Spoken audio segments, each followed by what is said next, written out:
आपण रेकॉर्ड करून घेऊया. तर आपण ही सती साधना जागृतीची कार्यशाळा हे कशासाठी करतो हे आता परत परत समजून घेण्याची गोष्ट आहे. तर पहिला मुख्य उद्देश सती जागृती म्हणजे स्वतःशी कनेक्शन आहे, जीवनाशी कनेक्शन आहे.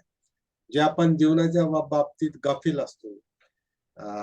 गाफील असल्यामुळे कसं आहे की आपल्याला आपली विचार प्रक्रिया काय चालली आपल्याला कळत नाही. आपल्यामध्ये काय इमोशन्स, काय भावना निर्माण होतात काही कळत नाही. आणि विशेषतः ज्या विचारांचा, ज्या भावनांचा आपल्यावर नकारात्मक परिणाम होतो आणि ज्याचा परिणाम हा एक तणाव असतो, प्रेशर असतो, अ, चिंता असतात, एकटेपणा, उदासीनता, अ, अ, भय. पण या सगळ्याला एकच शब्द वापरला बुद्धांनी, तो म्हणजे दुःख आहे. तर आजूबाजूच्या परिस्थितीमुळे जी आपली मनस्थिती तयार होते आणि मनस्थिती म्हणजे आपले विचार आणि भावना. आजूबाजूच्या परिस्थितीमुळे किंवा आपल्या स्वभावामुळे, आपल्या भूतकाळामुळे किंवा आजूबाजूच्या परिस्थितीमुळे आपल्या मनावर, विचारांवर जो परिणाम होतो आणि त्याचा परिणाम हा जेव्हा यातनादायक असतो, ज्याला बुद्धांनी तांत्रिक भाषेत दुःख असं म्हटलंय. दुःख म्हणजे आपण आपण ज्याला फक्त दुःख म्हणतो, ते दुःख नाही. दुःख म्हणजे विचलित अवस्था, मनाची विचलित अवस्था आणि ते आता या क्षणी पण असू शकते. आता सुद्धा आपण आता बसलोय, आता समजा दुसरं काही काम नाही चाललं, तरी सुद्धा आपलं मन हे स्थिर आणि शांतच असतं असं नाही. काहीतरी आतमध्ये काहीतरी टोचणी, बोचणी काहीतरी असतंच. काहीतरी चिंता असतात, काहीतरी भीती असते, काहीतरी असुरक्षितता असते, काहीतरी गडबड असते, काहीतरी धावपळ असते, काहीतरी वसवस असते, वणवण असते. कारण काही ना काही आतमध्ये असं आहे, की तिथं आपलं मन स्थिर शांत नाही. हे स्थिर शांत नसणं म्हणजेच मन विचलित असणं, चित्त कंपित असणं हे सुद्धा दुःखच आहे. तर दुःख म्हणजे काय फार मोठी अशी याची गोष्ट नाही. दुःख म्हणजे काहीतरी घडलंच पाहिजे असं काही नाही. काही न घडता देखील आपलं मन स्थिर शांत नसतं. तर मग त्याचं कारण काय? तर त्याचं कारण शोधण्याचा विषय आहे. सती साधनेतून, जागृतीच्या या अभ्यासातून आणि सरावातून तो शोधण्याचं काम हे पुढचं काम आहे. परंतु आपल्याला त्रास आहे, असतो हेच आधी लक्षात आलं पाहिजे. परंतु आपलं आपल्याशी कनेक्शनच नाही ना. आपलं आपल्या जीवनाशी कनेक्शनच नाही. त्याच्यामुळं काय होतं, की ते कळतच नाही काय प्रॉब्लेम. आणि जर प्रॉब्लेमच कळाला नाही, तर तुम्ही त्याच्यावर सोल्युशन काय शोधणार? त्याच्यावर उपाय काय शोधणार? पहिलं काम तर हे आहे ना, का जीवनातली समस्या लक्षात आली पाहिजे. फार महत्वाच्या आणि मूलभूत गोष्टीवर आपण काम करतोय, हे आपण आधी लक्षात घेऊया. आज हिंदी मधलं कुणी नाही, त्यामुळे आपलं मराठीत चालू देऊ आपण. तर आपल्याला मुळात जे आहे ते जीवन समजून घेणं हेच पहिलं मुख्य काम आहे. म्हणून हा जागृतीचा सतीचा अभ्यास आहे. हे आपण आता पुन्हा पुन्हा लक्षात घेऊ. नाहीतर मग काय होतं, की उद्देशच लक्षात येत नाही. का हे काय चाललंय आणि कशासाठी चाललंय? कारण उद्देश लक्षात नाही आला, हे का करायचं हे जर लक्षात नाही आलं, तर मग आपल्याकडून काही होत नाही. मग प्रयत्न होत नाही. किंवा असं वाटतं का, काय म्हणजे तेच परत परत बोलायचं. पण ते परत परत बोलावंच लागतं कारण प्रॉब्लेम परत परत तोच येतोय. तीच समस्या परत परत पुढे येते. तेच मानसिक विचलन आहे, झोप न येणं आहे, ताणतणाव आहे, डिप्रेशन आहे, खचून जाणं आहे. त्याच्यामुळे झोप न येणं आहे, बीपी आहे, शुगर आहे. इव्हन आता मला जो सायनसचा त्रास आहे, तो सायकॉलॉजिकल पण असू शकतो. परिस्थितीजन्य पण असू शकतो. जसं आता ओबाळे सर मगाशी म्हणत होते किंवा आणि मलाही असं वाटतं किंवा कोरोनाचं एक्सटेन्शन पण असू शकते हे. कारण पाठीमागे ज्या गोष्टी घडल्या 2 वर्षापूर्वी, त्याच्यावर जे अ, शास्त्रीय, अशास्त्रीय उपाय झाले. तर उपायामध्ये आपण काय करतो, की काही व्हायरस असेल किंवा जंतू असेल त्यांना दडपून टाकण्याचा आणि मारून टाकण्याचा प्रयत्न करतो. नॅचरली आपलं काय आता आपण अँटिबायोटिक घेतो वगैरे. तर काय म्हणजे काहीतरी मारून टाकण्याचा आणि दाबून टाकण्याचाच प्रयत्न करतो. इव्हन आपल्या स्वतःच्या बाबतीत पण तसंच असतं. आपल्या ज्या काही अ, नावडीच्या भावना असतात. काही गोष्टी आपल्या मनातले नावडीचे विचार असतात किंवा नावडीच्या भावना असतात. ज्या आपल्याला आवडत नाहीत, पण त्या आपल्यात निर्माण झाल्याशिवाय राहत नाहीत. कारण त्या नैसर्गिक आहेत. तर आपण काय करतो त्याला दाबून टाकायचा प्रयत्न करतो. आणि दाबून टाकल्यामुळं आपल्याला असं वाटतं की त्या नष्ट होतील. पण त्या नष्ट होत नसतात. त्या दुसऱ्या रूपात बाहेर येतात. कारण त्या एनर्जी आहेत, शक्ती आहेत त्या. जिवंत शक्ती आहे, जैविक शक्ती आहेत आणि जैविक शक्ती,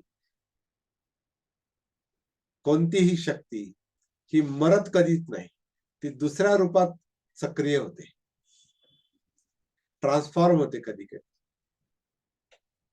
तर तर आपण कोरोनाच्या बाबतीत जर विचार केला तर आता त्या त्या व्हायरसला मारून टाकण्याच्या प्रयत्नामध्ये आपल्याला असं वाटतं का ते आता थांबलंय? असे पूर्वीचे अनेक आजार दाबून टाकण्याचा, अनेक जंतू मारण्याचा एक आजकाल मच्छर कमी आहेत पहा. हा एक मला वाटतं एक याचा विषय आहे. मच्छर मच्छर मच्छर कमी झालेत. खूप कमी झालेत नेहमीपेक्षा. विशेषतः शहरामध्ये तर ते सारखं चाललेलं असतं ते. औषध मारायचं काम आणि शहरातले मच्छर कमी होतात. कारण कॉर्पोरेशन सतत ते प्रयत्न करत असते आणि आपणही आपले कॉईल चाललेले असतात, आहे ना? किंवा गुड नाईट लावलेलं असतं किंवा वॅक्सो काय असेल ते आणि आपण ते धूर करतो आणि मच्छर भगाव, कछुआ जलाओ, मच्छर भगाओ. तर हे भगाव तर ते हे करतात किंवा मरतातही ते. तर ते जीवजंतू जेव्हा मरतात, तर त्याच्यातून दुसऱ्या रूपात ते तयार होतात. आणि म्हणून जे आजार आहेत ते सुद्धा गुंतागुंतीचे बनत चाललेले आहेत. तर असं आपण म्हणजे चर्चा याची करतोय, की तुम्ही परिस्थितीला दाबून टाकू शकत नाही प्रत्येक वेळेला. तर ती जी शक्ती आहे, ती शक्ती जर दुसऱ्या कामात वापरली गेली, तर तिचा सदुपयोग पण करता येतो. वीज आहे, तर वीज अशीच अशीच तुम्ही वीज धोकेदायक पण आहे आणि कामाची पण आहे. तसं वीज या शक्तीचा सदुपयोग केला, तर ती क्रिएटिव्ह कामाला किंवा काही चांगल्या कामाला उपयोगाला येते. ज्याच्यात आपला कॉम्प्युटर चाललंय, आपले आता मोबाईल चाललेले आहेत, आपलं हे चाललंय आता नाही का कम्युनिकेशन चाललेलं आहे. हा मायक्रोफोन, माईक चालू आहे. तर ही विजेचा हा सदुपयोग आहे. परंतु तीच तीच वीज जेव्हा अ, त्या शक्तीची माहिती आपल्याला नसेल आणि त्या शक्तीची जर आपल्याला माहिती नसेल, तर ती धोकेदायक पण असते. म्हणजे आता उघड्या वायरला जर आपण हात लावला आपण, माहिती नाही समजा, अज्ञान आहे. उघड्या वायरला हात लावला तर तीच विजेची शक्ती जीवघेणी असते. असं पण आहे.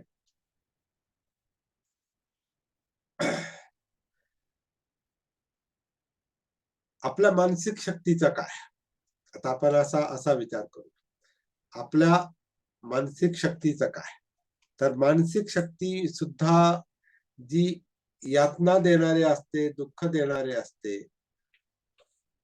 त्या शक्तीला, त्या मनःशक्तीला जागृतीच्या साहाय्याने जर ओळखलं,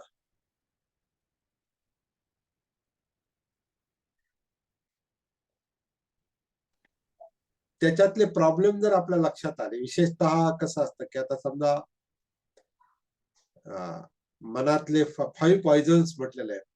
5 विषारी गोष्टी मनामध्ये असतात. त्याला विष म्हटलेलं आहे. डिफाइलमेंट्स किंवा पॉइझन्स, दोष. नैसर्गिक आहेत ते आपण स्वतःहून निर्माण नाही करत. तर त्याच्यामध्ये 5 दोष जे म्हटलेले आहेत समजा उदाहरणार्थ असे अनेक अनेक गोष्टी आहेत. पण 5 मुख्य म्हटलेले आहेत. ऍक्च्युअली 2च आहेत. पण त्याचे 2 कोणते आहेत तर लोभ आणि द्वेष, राग आणि द्वेष. हे पाहिजे ते नको, हे असं पाहिजे ते तसं नको. म्हणजे कामछंद म्हणजे इंद्रिय तृष्णा हा एक पॉइझन म्हटलेला आहे. कारण ते कधी थांबत नाही. डोळ्याचे विषय कधी आपल्याला डोळ्याचे विषय जे आहेत, त्या डोळ्यांना इतके विषय आहेत, हजारो विषय आहेत. तर ह्यातलेच आपल्याला हे पाहिजे ते नको, हे असं पाहिजे तसे नको. कानाचे विषय आहेत, गंधाचे विषय आहेत, चवीचे विषय आहेत, चवीचे विषय आहेत, स्पर्शाचे विषय आहेत. तर हे ह्याच्यातले आपल्याला काय हे पाहिजे तर ते नको. तर ह्याच्यामुळं मन विचलित होतं. म्हणजे लोभ आणि द्वेष म्हणजे कामछंद आणि द्वेष म्हणजे व्यापाद. हे 2 मुख्य पॉइझन आहेत.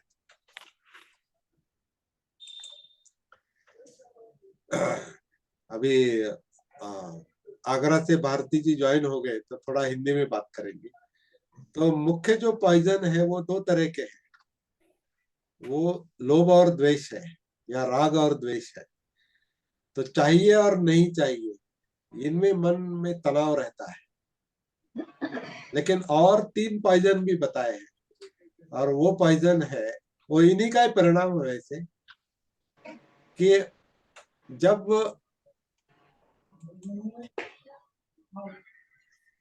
जब जब जो हमें चाहिए जब जो हमें चाहिए वो अगर नहीं होता है तो दुख होता है। जो चाहिए मतलब जिसका लोभ है वो अगर नहीं नहीं मिलता है लोभ का विषय तो वहां दुख होता है, वहां मन विचलित होता है और वो तीसरा पॉइजन क्रिएट करता है अस्थिरता का। उद्धच कुकुच्च मतलब अस्थिरता, मन बहुत भागता है। जो नहीं मिलता है उसे पाने के लिए मन भागता है तो वो और चंचल बनता है, अधिक चंचल बनता है। तो कामछंद है, व्यापाद है, उद्धच कुकुच्च मतलब भागदौड़ है और थीन मिद्य यानी आलस्य। आलस्य एक पॉइजन कहा है। जड़ता मतलब भारीपन, जड़त्व, जड़त्व कहते हैं जिसे, मतलब भारीपन, दिल बैठ जाता है, कुछ सोचता नहीं, निस्तेज हो जाता है, कुछ करने को जी नहीं चाहता। तो ये भी तरह वो शक्ति कुंठित हो जाती है, ब्लॉक हो जाती है। तो कामछंद और व्यापाद मतलब चाहिए और नहीं चाहिए, लोभ और द्वेष, इनमें अगर इनमें जो सक्सेस मिलता है या फेल्योर मिलता है, यश मिलता है या अपयश मिलता है, उसके मुताबिक ये अगले 2 पॉइजन क्रिएट होते हैं। और वो है थीन मिद्ध और उद्धच कुकुच्च। थीन मिद्ध मतलब आलस्य, जड़ता, और उद्धच कुकुच्च यानी अगर मिलता है तो और चाहिए और चाहिए और चाहिए, तो फिर भी वो चंचल ही रहता है। तो वो उद्धच कुकुच्च यानी मतलब एक अति चंचलता भी है और उसमें एक तरह का उद्धटता भी है, एक तरह की एक ईगो भी स्ट्रांग हो जाता है कि मुझे मिल गया, अब मैं और पाऊंगा, और ज्यादा चाहिए और ज्यादा। तो उसमें वो और ज्यादा चंचल बनता है। तो ये भी एक पॉइजन कहा है। तो 5 पॉइजन जो है वो कामछंद है, व्यापाद है, कामछंद यानी इंद्रिय तृष्णा, व्यापाद यानी द्वेष है, थीन मिद्ध मतलब आलस्य है, जड़ता है, जड़त्व है, और उद्धच कुकुच्च यानी मन की चंचलता और अस्थिरता और भागदौड़ और चाहिए और चाहिए और चाहिए, ये भी एक पॉइजन कहा है। और 5वां पॉइजन जो है वो बहुत ही सूक्ष्म है कि ऐसी विचलित अवस्था में मन हमेशा संदिग्ध और डाउटफुल रहता है। डाउटफुल का मतलब ये है कि क्या करे क्या न करे ये जीवन जीते समय समझ में ही नहीं आता। ये समझ में ही नहीं आता जीवन जीते समय कि क्या करना चाहिए, मतलब जीवन का कर्तव्य क्या है, जीवन का समय, जीवन की शक्ति किस काम में लगानी चाहिए, ये समझ में नहीं आता। इसे विचिकित्सा कहा है, डाउट। तो डाउट यानी वो रीजनेबल डाउट नहीं, मतलब तर्क का जो जो रैशनल डाउट है, बौद्धिक डाउट है, वो डाउट नहीं है।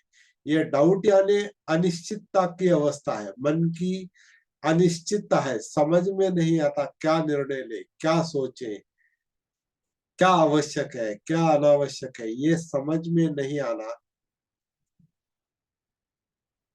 इसे विचिकित्सा कहा है। और ये पॉइजन है, ये अनिश्चितता है। और बहुत बार हम इसका अनुभव करते हैं कि सूझता नहीं, क्या करें अभी। तो वहां निष्क्रिय हो, मन जैसे निष्क्रिय हो जाता है, या एक तो निष्क्रिय होता है, नहीं तो कुछ भी करता है, मतलब पहले दो पॉइजन काम करने लगते हैं उसमें। तो इस तरह की जो मन की अवस्था है, इन सब का परिणाम दुख है।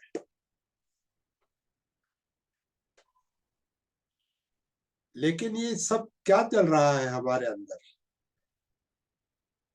ये पता ही नहीं, इसे अविद्या कहा है। नॉट नोइंग, नहीं जानते हम, अपने आप को नहीं जानते, अपने आप का हमें परिचय ही नहीं, हमारे अंदर क्या चल रहा है ये हमें पता ही नहीं। तो सती जागृति जो है, ये पहले पता कर लेती है कि प्रॉब्लम क्या है। प्रॉब्लम जब तक समझ समझ में नहीं आता, समस्या जब तक समझ में नहीं आती, हम उसका हल, उपाय नहीं ढूंढ सकते, इम्पॉसिबल है। अभी हम कोरोना की बात कर रहे थे, तो कोरोना कोरोना भी जब शुरू में आया, उसके बाद कई साल, 2 साल चला, तो क्या कहें, वैज्ञानिकों को भी, साइंटिस्ट लोगों को भी, डॉक्टर्स लोगों को भी समझ में नहीं आ रहा था कि भी इस पर क्या उपचार करें। और आपने देखा है, उस पर उपचार थे ही नहीं उस वक्त। तो